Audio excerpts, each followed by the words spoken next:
The word of the day is agentic. No, literally, it's like everywhere. It's like from strategic plans, your agendas, your feed. Everywhere it's agentic. But what does it mean? And what does it mean to you? Leadership DM, Jay Scott's direct message to his team and clients. Hey, welcome to Leadership DM. This is Andrew. In today's DM, Jay's going to be asking the question of what happens when that technology is becoming more agentic than the humans that lead our teams and lead our organizations. That's the 400 billion leadership gap. Jay's going to break down why agentic AI is more than a technology shift. It's a mirror, and what it's revealing is uncomfortable. The future does not belong to the leaders who can manage activity. It belongs to the leaders who could build agency. Let's get into it.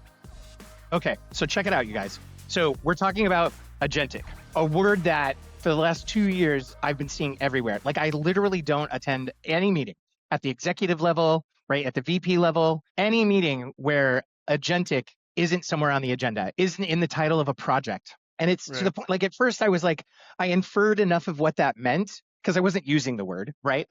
I knew everybody was on the AI thing. I inferred enough about what it meant, but it got to the point where I was going to end up using it, and I don't use a word that I don't look up. So I looked it up, and it meant partially what I inferred, but the other half, what I did not infer, blew my mind, right? Agentic means to act with agency, which means to be able to see what needs to be done, to be able to set priorities, and to act, right?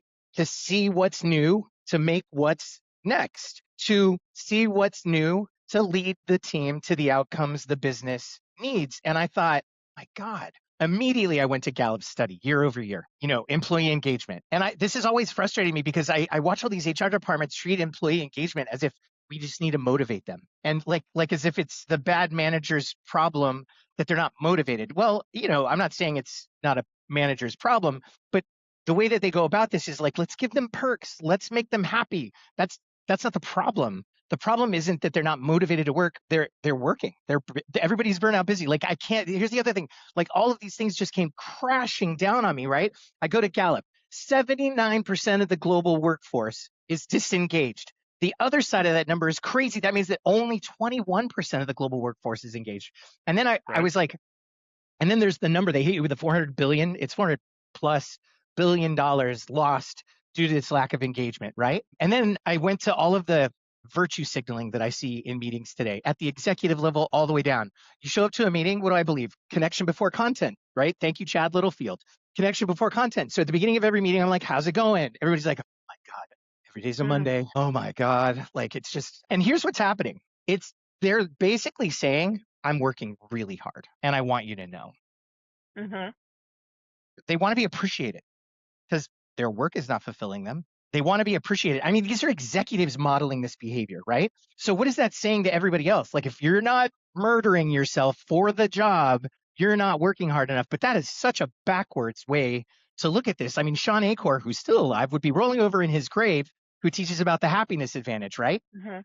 And I literally am like, guys, like don't virtue signal like, oh, I'm working so hard. Like get control of your work. I mean, that's what we're there to do, right? So I think about this and I'm like, if everybody's burnout busy, everybody from the executive level on down, like I can't go to a meeting where everybody's letting me know how hard they're working. Engagement, right? 79% of the global workforce is disengaged. Am I only working with the 21% that is engaged? This is impossible. And from the results that they're all getting, I can tell you, no. Okay. So how is everybody not getting that engagement isn't working? It's thinking. We need people to be agentic. We need them to not just execute tasks. We need them to not just follow a script. We don't need their hands. We need their minds. 79% of the global workforce isn't applying their thinking to their work. Now, here's the thing that's crazy. They would all be insulted, all 79% of them, if we went to them and said they were not thinking. Right. Because they are thinking. Okay, but I just said they're not thinking. But there's multiple layers of thinking. Okay. Our first and our go-to is intuitive thinking. This is where confirmation bias comes in, right? It allows us to take our past experiences, quickly apply them today, and survive, right? But I don't think survival is really the point, not in our modern society, right? The idea is, hey, I'm faced with an obstacle. It looks very similar to an obstacle that I've seen before. So I'm just going to do the thing that I always do. Rinse and repeat. Rinse and repeat. The problem with this rinse and repeat is very few people, and especially the 79% that are disengaged, they're rinsing and repeating without looking at the outcomes. Is the rinse and repeat giving me the outcome that I need? And by the way, they're rinsing and repeating, not looking at the outcomes. So what would be better? Rinse and repeat and then be like, oh, we're not getting the outcomes we need?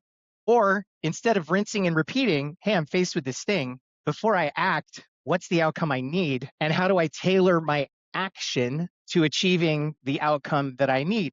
This is where we shift from intuitive thinking, right? Hey, this looks like a rock. I'm going to do what I always do with a rock. Okay, that's intuitive thinking. It's really easy. It requires very little energy, and it works for things that don't require deep thinking, except for nobody. I mean, unless you're taking the tickets from people at the movie theater, most jobs, and especially the 79% of the jobs of people where they're disengaged, we wouldn't care if they were disengaged if we didn't need them to perform this deeper level of thinking, which is called deliberation, right? And so what's happening is we have all these people in roles where we need them to be agentic. Agency requires deliberation. This is why the agentic humans are exhausted at the end of the day, more exhausted at the end of the day than they would if they played 3 games back to back of softball, right? Because deliberative thinking, I'm not sure that's a word. I just took deliberation and put "iv" on the end of it to make it like a verb. For those of you that are like, into proper articulation, but proper linguistics. But let's be honest, it's hard. We do it. We try to be agentic. But here's the thing, we're not 3 of us, we're not walking through our lives thinking that deeply about everything, right?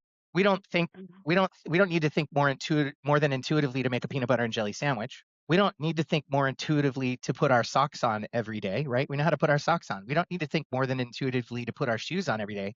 But in business, we're solving problems, right? We're deploying time, attention, and capital to things that we know will measurably improve the 3 pillars: customer satisfaction, team satisfaction, and profitability. That means we're changing things. It's different. Intuitive thinking doesn't apply. We have to apply deliberative thinking, and it's hard. We all know in those moments where we're like, I have to think deeply about something, it hurts, especially the first time. And once you've got it built and it's working, to maintain it, we can use intuitive thinking, okay? So what we're really talking about here is the employee engagement numbers. 79% of the global workforce is disengaged. We could say simply they're not thinking and we need them to apply the thinking to their work, but they are thinking intuitively. But that thinking is not leading to us getting the outcomes that we need, because that thinking doesn't start where it needs to start, which is what's the outcome I need? It starts with, this is the problem in front of me. How do I get it out of the way as quickly as possible? Intuitive, this is the problem in front of me. How do I get it out of the way as quickly as possible? Deliberative, this is the problem. Cool. Before I even start solutioning, what's the outcome? What do I actually need? And from what I need, I create a solution to move the obstacle in the direction that will give me the outcome that I think. It's much harder, and that's what we need from people. And 79% of the global workforce is in a paying job. They're not living on welfare. They want better than what they can get from living on welfare.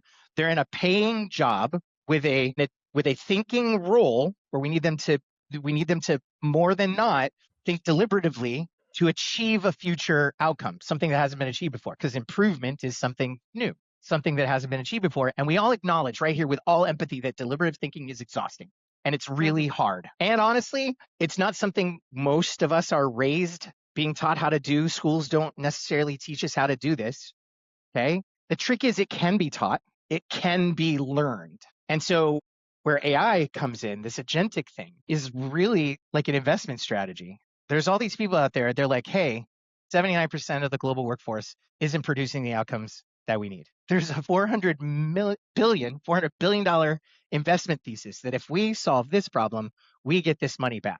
So everybody's talking about how AI is coming for people's jobs. No, AI is filling a very expensive gap in the market, just like Salesforce did, just like the iPod and the iPhone did, right? These are just business people looking at a problem, creating a solution, and now the solution is here, okay? So the only jobs that AI is going to take are the jobs that are rinse and repeat, that don't require thinking.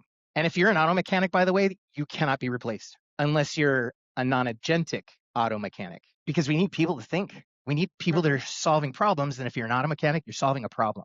If you're a salesperson that follows a script, you're going to get replaced. If you're a salesperson that asks questions to understand the problem your customer is trying to solve, can show them that you have a solution, overcome objections, and close a deal, not going to be replaced, because what this market thesis says is there's this lack of agency out there.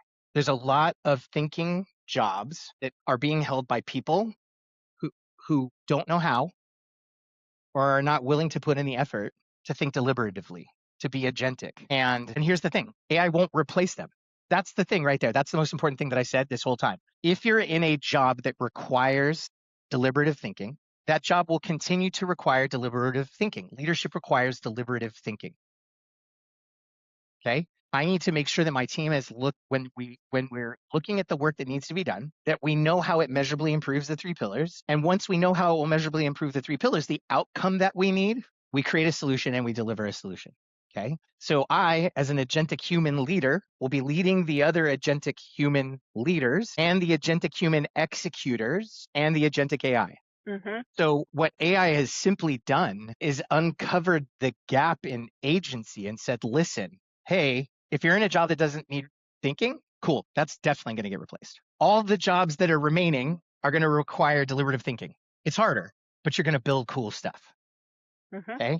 And if you're a deliberative or an agentic leader, you're now leading the other agentic leaders and doers and AI. And that's really that's the future. The $400 billion leadership gap. If this episode hit home and maybe you're feeling a gap in your organization, you could still get ahead of it. Foster agentic thinking and agentic behavior within your organization. Learn how we do that at 120 VC.